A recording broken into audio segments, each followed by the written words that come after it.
എല്ലാവർക്കും നമസ്കാരം. ഞാൻ അഹമ്മദ് കബീർ, കോട്ടയം അൽ ജസീറ ഹോളിഡേയ്സിൽ നിന്നും. ഞാനിപ്പോൾ നിങ്ങളുടെ മുന്നിൽ എത്തിയിരിക്കുന്നത് എൻ്റെ വീഡിയോയിൽ കമൻറ്റ് ബോക്സിൽ നിങ്ങൾ ധാരാളം സംശയങ്ങൾ ഇട്ടിട്ടുണ്ട്. ആ സംശയങ്ങൾക്ക് ചിലതിന് മാത്രം മറുപടിയുമായിട്ടാണ് ഞാനിവിടെ എത്തിയിരിക്കുന്നത്.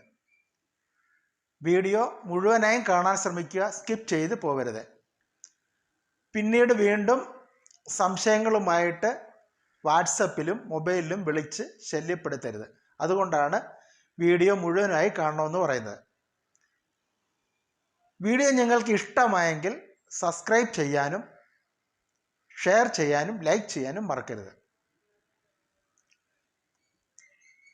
VFSൽ പോകുമ്പോൾ മാരേജ് സർട്ടിഫിക്കറ്റ് നിർബന്ധമായിട്ടും കൊണ്ടുപോകേണ്ടതുണ്ടോ എന്ന് ചോദിച്ചവർക്ക്, മാരേജ് സർട്ടിഫിക്കറ്റ് നമ്മൾ കൊണ്ടുപോകുമ്പോൾ അറ്റസ്റ്റ് ചെയ്തിട്ട് വേണം മാരേജ് സർട്ടിഫിക്കറ്റ് കൊണ്ടുപോകേണ്ടത്. അത് ആവശ്യമെങ്കിൽ മാത്രം. മാരേജ് സർട്ടിഫിക്കറ്റ് ആവശ്യമാകുന്നത് ഭാര്യയുടെയും ഭർത്താവിൻ്റെയും പാസ്പോർട്ടിൽ പേരുകളിൽ ഉണ്ടാകുന്ന വ്യത്യാസം ഉണ്ടെങ്കിൽ മാത്രം മാരേജ് സർട്ടിഫിക്കറ്റ് അറ്റസ്റ്റ് ചെയ്ത് കൊണ്ടുപോയാൽ മാത്രം മതി. ഇപ്പോൾ മാരേജ് സർട്ടിഫിക്കറ്റ് അറ്റസ്റ്റേഷന് പകരം അപ്പോസ്ലേറ്റും ചെയ്യുന്നുണ്ട്. അത് ഏത് വേണം എന്ന് നിങ്ങൾ നിങ്ങളുടെ സമീപത്തുള്ള ട്രാവൽ ഏജൻസികളിൽ പോയി ബന്ധപ്പെടുകയാണെങ്കിൽ VFSൽ ആ സമയത്ത് ഏതാണോ ആവശ്യപ്പെടുന്നത് അത് കൃത്യമായിട്ടും ആ ട്രാവൽ ഏജൻസിക്ക് അറിയാൻ കഴിയും. അതുകൊണ്ട് അത്തരം കാര്യങ്ങൾ അവരുമായി ബന്ധപ്പെടുക.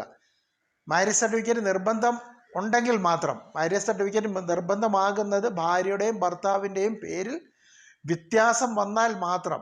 കാരണം ഒരക്ഷരത്തിന് മാറ്റം ഉണ്ടായാൽ അതിൻ്റെ ആവശ്യമില്ല.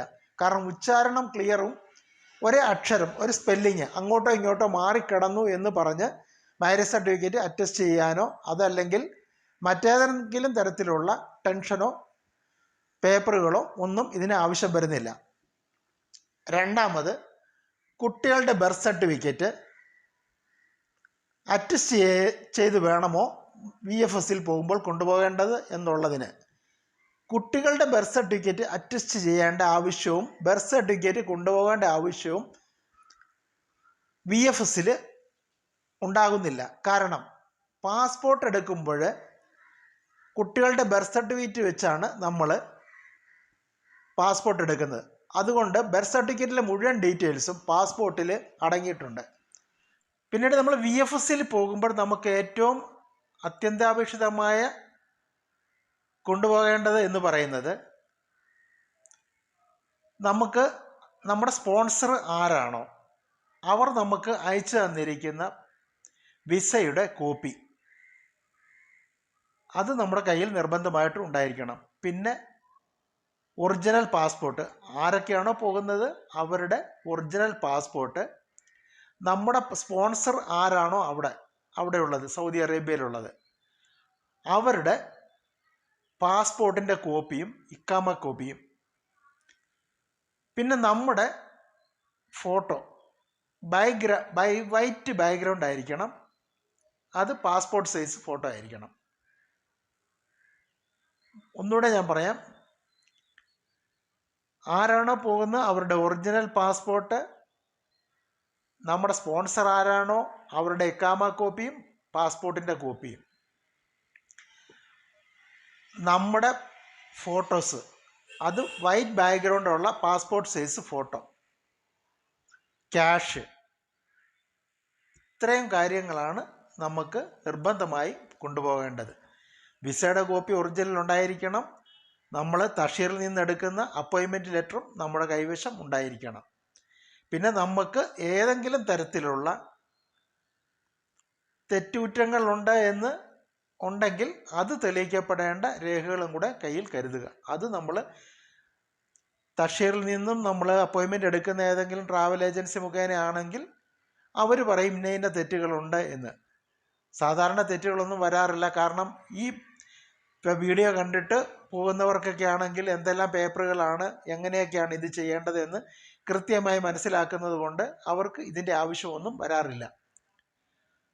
പൈസ നമ്മൾ കൃത്യമായിട്ടും കൊണ്ടുപോകുക. പൈസ നമുക്ക് ക്യാഷായിട്ടും കൊണ്ടുപോകാം. ഇനി അതല്ല ഓൺലൈനായിട്ടോ കാർഡ് മുഖേനയോ അവിടെ സ്വീകരിക്കുന്നതായിരിക്കും. നമ്മൾ ബയോമെട്രിക് ഒക്കെ എടുത്ത് തിരിച്ചു പോരുമ്പോൾ നമുക്ക് അവിടെ നിന്ന് ഒരു സ്ലിപ്പ്, നമ്മൾ പണം അടച്ചതിൻ്റെ ഒരു സ്ലിപ്പ് നമുക്ക് തരും. ഈ സ്ലിപ്പ് വേണം നമ്മൾ തിരിച്ച് VFS നിന്നും പാസ്പോർട്ട് കൈപ്പറ്റുമ്പോൾ കൊണ്ടുപോകേണ്ടത്. ഇനി അതല്ല നമ്മൾ കൊറിയർ മുഖേനയാണെങ്കിലും ഈ സ്ലിപ്പ് നമ്മൾ അവിടെ കാണിച്ചെങ്കിൽ മാത്രമേ അവർ നമ്മുടെ പാസ്പോർട്ട് നമുക്ക് തരികയുള്ളൂ. അതുകൊണ്ട് ഈ അവിടുന്ന് ലഭിക്കുന്ന പണമടച്ച കഴിയുമ്പോൾ നൽകുന്ന ആ സ്ലിപ്പ് നമ്മൾ ഒരു കാരണവശാലും നഷ്ടപ്പെടുത്തരുത്.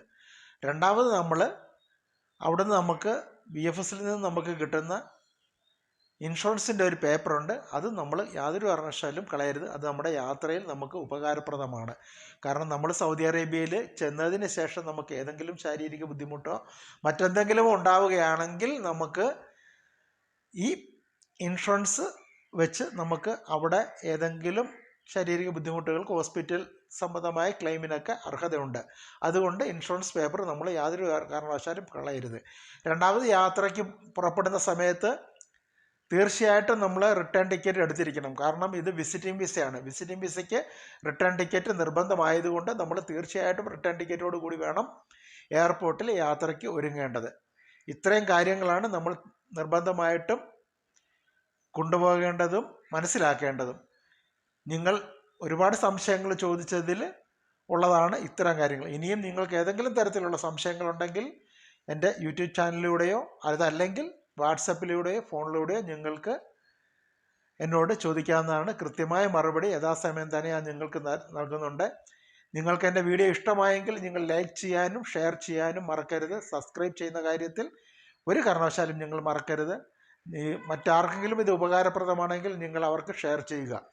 അടുത്ത വീഡിയോയുമായി വരുന്നത് വരെ നിങ്ങൾക്ക് എല്ലാവർക്കും ഗുഡ് ബൈ.